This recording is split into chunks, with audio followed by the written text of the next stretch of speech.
You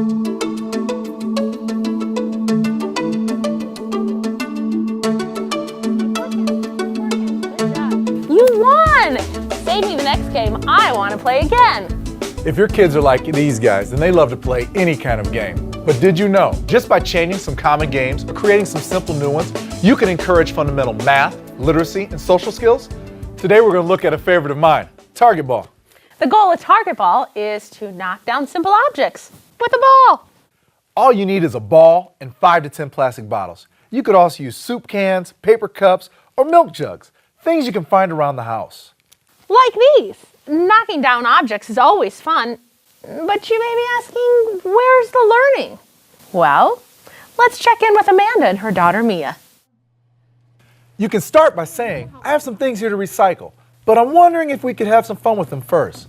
How do you think we could play with these things? Thank you. Then, just let your child decide what to do. After a while, you might say, I'm wondering how many of these things you can knock over by rolling this ball. You may find your child sets the bottles in a line, wide apart, or close together. You'll be tempted to tell your child how to set them up so it's easier to knock them all down, but bite your tongue.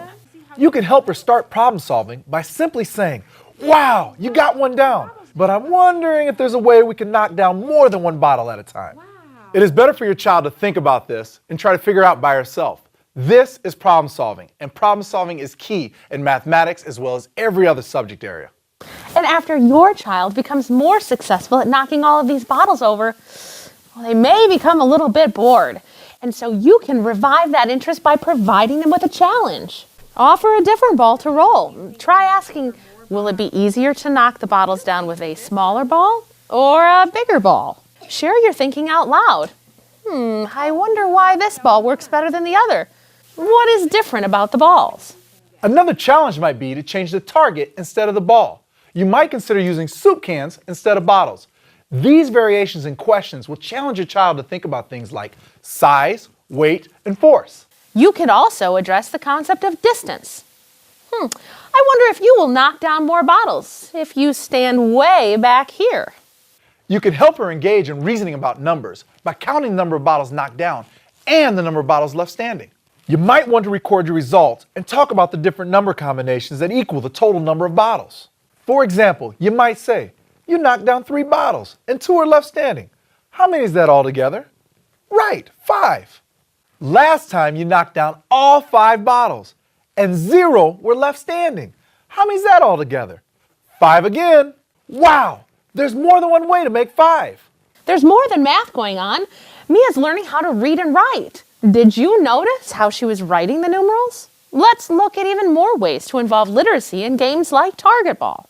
You can discuss the labels on the items you knock over. Ask questions like, what comes in the bottle you knock down? Well, how do you know?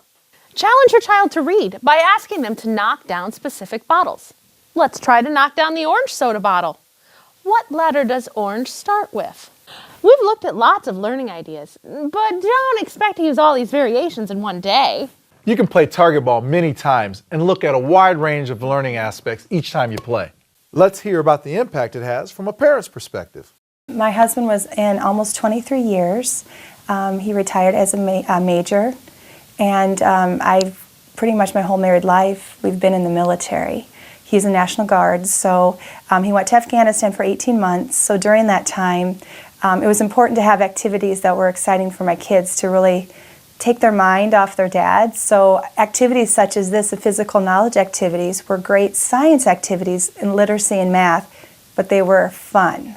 You can talk to them about rules. They can work, play what they can learn to share with their brother and sister. They can understand that everyone has their turn. You can sneak in literacy. They won't even know about it. So it's all about, having a time that you can do academic and parent time. Time with your child is vital, and we need to really, and why not sneak in some academics with it too? So where's the learning? It's in games like target ball that you play with your child. By adding some thoughtful questions to some simple games, you can jumpstart your child's understanding of mathematics and literacy. And don't forget to encourage grandparents, brothers and sisters, and even child care providers to play games such as these. Well, that's about it for Target Ball. Please be sure to check out the website for additional resources and other learning opportunities. You ready to play? Absolutely.